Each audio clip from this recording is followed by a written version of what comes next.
Thank you very much for joining us here this morning. Lots that's lined up. But first, let's begin with big news that we're tracking. As far as amid Trump's tariff threat, that is, Trump, Trudeau have sparred over the same.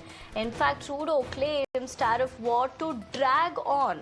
Trump hits back at Prime Minister Trudeau, accuses Trudeau of causing tariff war. In fact, he has said Trudeau using tariff as re-election tactic.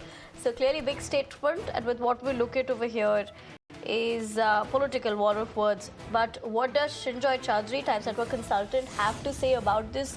And how does one read into this situation as well? He joins me this morning for more on that. Shinjoy, very good morning. Thank you for taking the time out and joining us. Clearly, this is not going to end anytime soon, at least on a good note. And that's what we're essentially looking at with these particular retorts and statements that have also come through. But more importantly, the timing of this. How do we see it?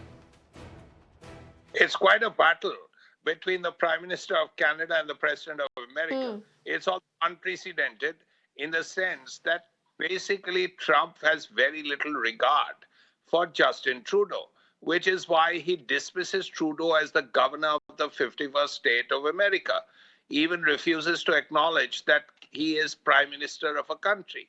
Now, on that basis, arises this this issue about tariffs. Because Trump has said publicly in the past that it's a favorite word in the English language. Now the question is that he has reduced tariffs, or he has delayed tariffs vis-a-vis Mexico till the 2nd of April. Now, one reason could be purely economic. If you have tariffs, then the cost of importing something into America becomes higher. Now, this has to be paid by the people of America.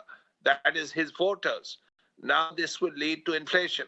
Now, whether this will work with Canada or whether this can be done with Canada is something that both countries will have to decide on. If you have tariffs, you will immediately have inflation. That unless there is a replacement for that same product within America.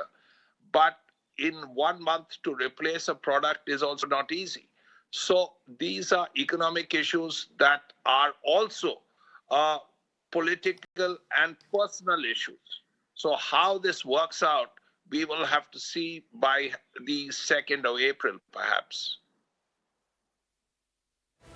Absolutely, Shinjoy. In fact, as you tell us the same and get us those details, and of course, rightly pointed out that we'll have to wait and watch just for a couple of weeks from now how that's going to pan out. But I request you to stay with me. I'm going to come back to you as far as more international significant developments are concerned this morning.